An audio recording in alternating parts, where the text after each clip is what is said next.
皆さん、こんにちは、こんばんは。ホイコロでございます。今日も大変遊戯ご覧いただきましてありがとうございます。今日はですね、2027年に来る、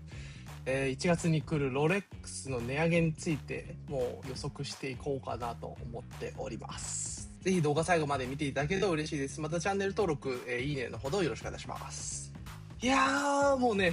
2026年もですね、この動画が公開される時にはですね、もう9月になっているんですけど、いや、どうだろうわからんな。もしかしたら8月末にちょっと出すかもしれないというところになるんですけども、ですね、今回、ロレックスの値上げについてちょっと早めの段階で、6月にね、一度値上げしたということもあるんですけども、2027年1月は確実に値上げ来るんじゃないかなというところのお話が、皆さんも薄々気づいている部分がありながらも、もう今の段階でも予測立てられそうだなというふうに思っております。でですね、大前提なんですけども、ロレックス自体がですね、素材によって、値段の付け方がちょっと違ってくるので、一旦貴金属の部類と、コンビモデルっていうところと、あとステンレスモデルっていうところでちょっと分けて、ちょっと予測していこうかなと思っています。で、今日の話なんですけど、中心になるのはですね、やっぱり貴金属モデル。もうここのね、値上がりが全体を、引っ張り上げているというところに思いますし、で、今年の6月のタイミングの値上がりっていうのもですね、金モデル、貴金属のところは、基本的には 5%。で、コンビモデルが、2.5% っていうところと、ステンレスは据え置きっていうような話だったんで、ちょっと今回はですね、金をメインにですね、まず話をしていこうかなと思っております。で、早速なんですけども、金について、皆さん、なかなかね、普段生活する中で、金というもの、あるいはそういった価値だったりとか、どういうふうに世界情勢になっているのかっていうのを、考える機会がなかなか少ないのかなと思いまして、もちろんね、ホイコロの私もですね、なかなかちょっと日常生活だとそういったことっていうのは考えないとか、あるいはちょっときっかけがないとね、こういうきっかけがないと、ちょっとできないなというふうに思ってたんですけども、まず質問です。皆さん世界で最も金を買っているのは、単位ですね。1単位も例えば1人とか、人投資企業とか、そういったちょっと人単位で言ったらどこだと思いますっていう、ちょっと質問になります。ぜひちょっとコメント欄にですね、残していただきたいんですけども、結論から先にお話ししますとね、金を一番買ってる人単位のところっていうのはね、政府なんです。政府っていうとね、ちょっとあれかもしれないです。国家が買ってるっていうのが一番正しいんですよ。で、今ですね、国家で、中央銀行、世界政府、いろんな世界の、中央銀行っていうところで、金を保有していますっていう大前提で、この、世界、黄金協会 WGC っていうところの調査だと、全体の、45% がですね、金の保有量をさらに増やしていくぞということを表明している国家が、全世界で 45% いるわけなんですよ。つまり、国家予算なんで、ここに関して我々がどうにかできるとかどうにかできないとかっていう話ではなくて、もうシンプルにね、今回の話としてはもう国家が大前提金を買い漁ってますよ。で、プラス、一般消費者だったりとか、投機機構だったりとか、投資だったりっていうところで、話が成り立っていきます。で、その中でですね、一番、金を買っている国家でどこなのかっていう話になるんですけども、これね、もう筆頭でも積極的に買っているのはですね、皆さんね、私のチャンネル見てると、ここはね、中国も一番。で、中国はね、もう直近の経済を含めて、安定させるために、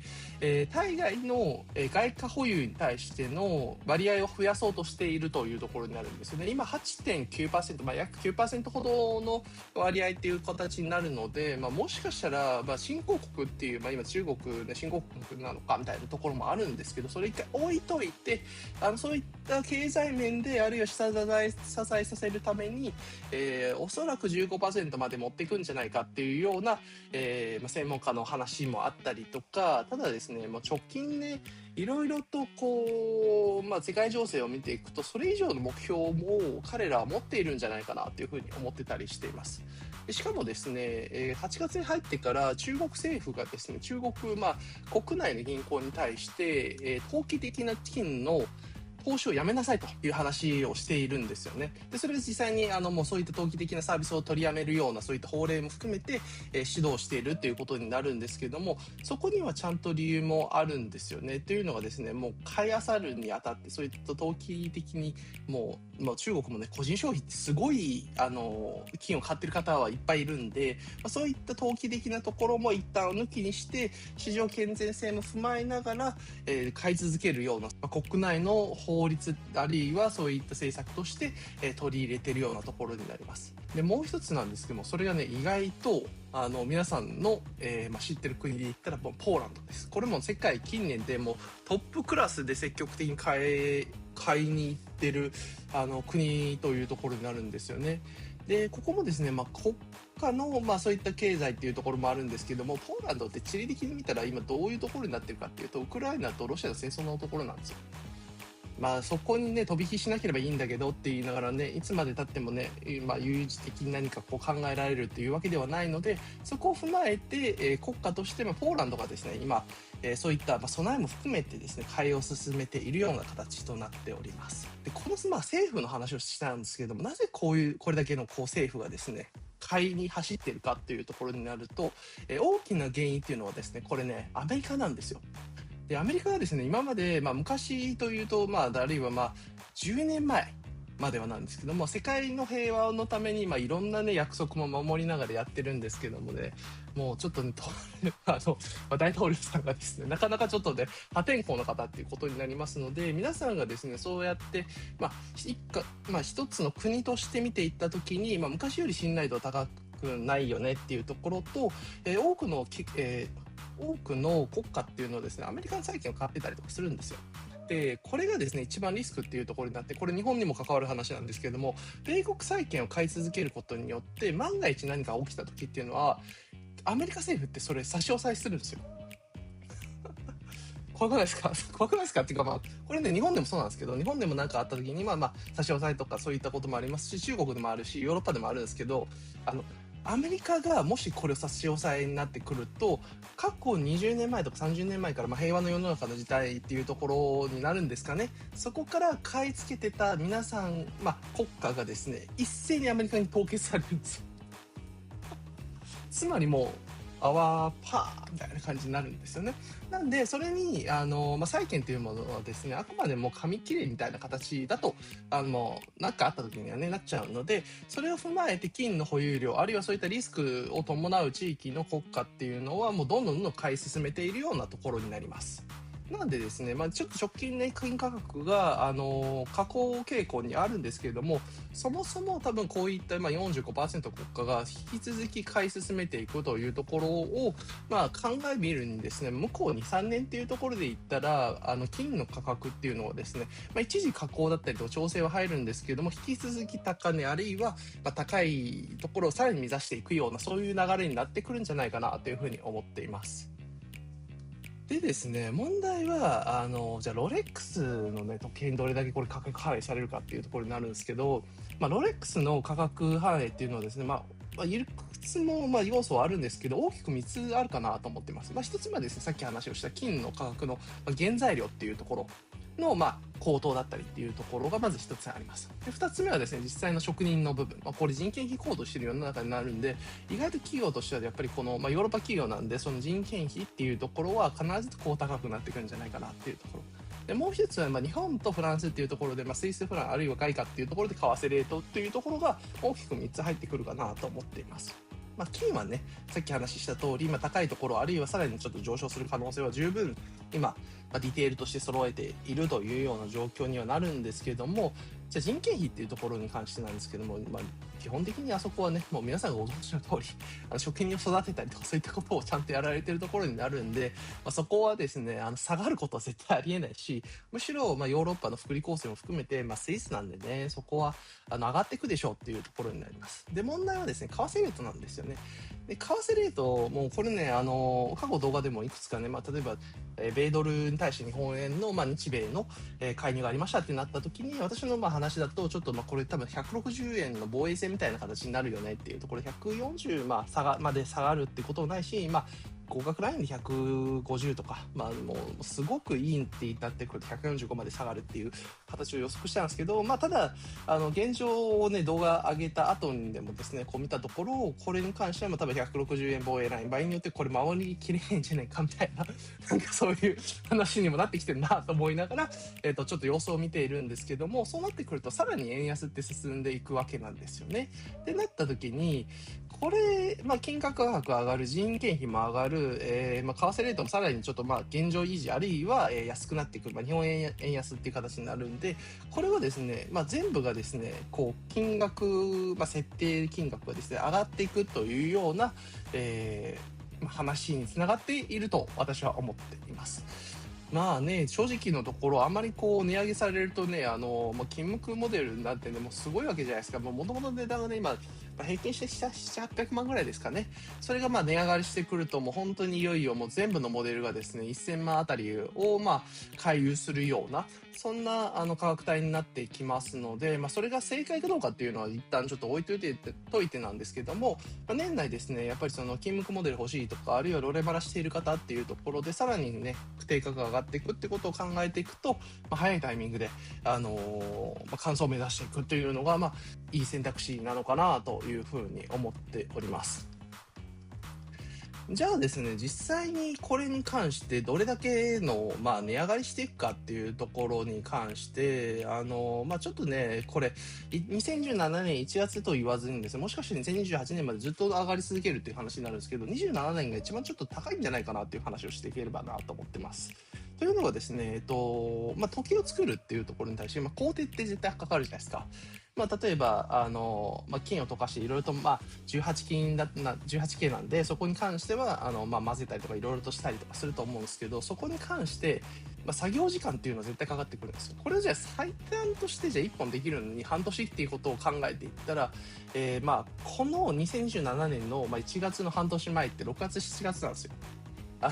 シンプルな計算2026年の6月7月っていうことになるんで、これね金の価格って過去最高値のタイミングなんですよ。で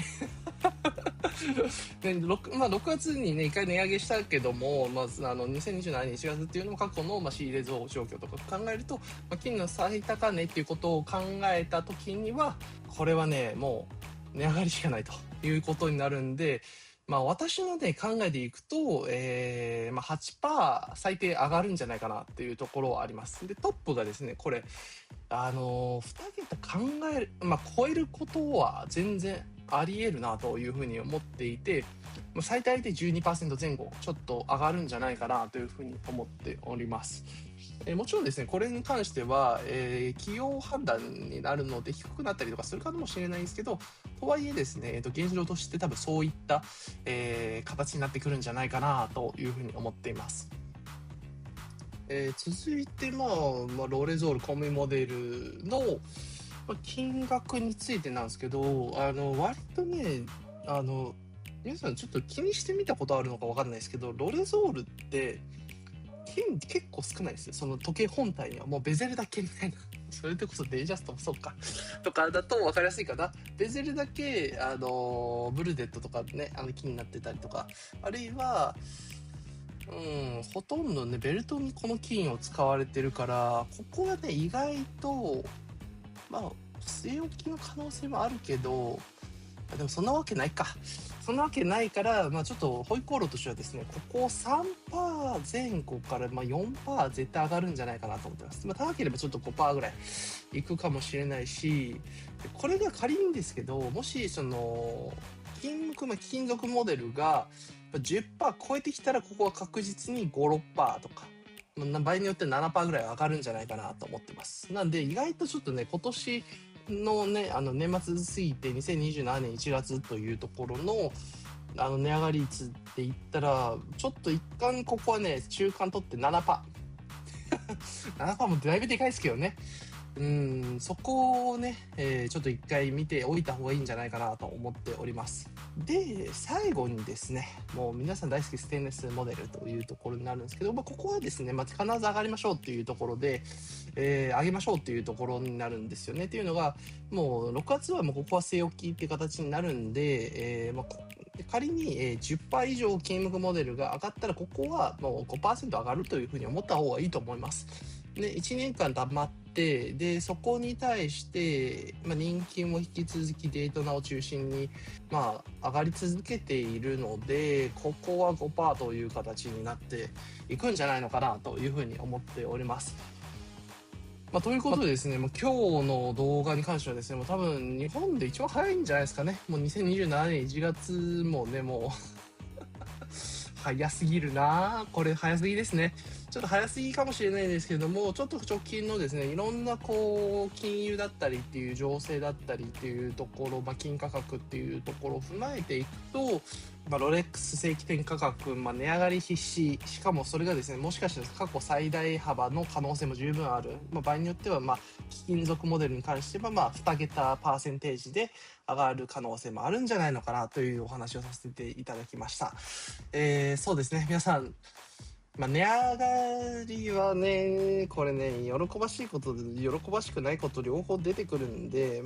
清濁合わせ飲むじゃないですけど、ロレックス好きからしたらですね、欲しいモデルをですね、正規店で、できるだけ早い段階で買うというのがですね、直近引き続きこの流れはあるし、で、場合によっては、2、3年引き続き続くこともあれば、ずっと続く可能性も、十分にあり得るっちゃあり得るんですよね。ただ今の段階で言ったら、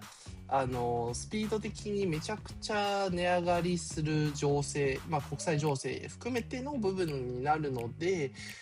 仮にね、ちょっと2、3年つけてみて、ロレックスってどういうものかっていうところを考える方、ね、あるいはちょっと長期保有を判断するにロレックスって初めてなんだけど、どういうものがいいんだろうかという体験したい方っていうところの入り口という意味で言ったら、引き続きですね、ここ早めの段階で頑張っていきたいなっていうところを、お勧めしたいなと思っております。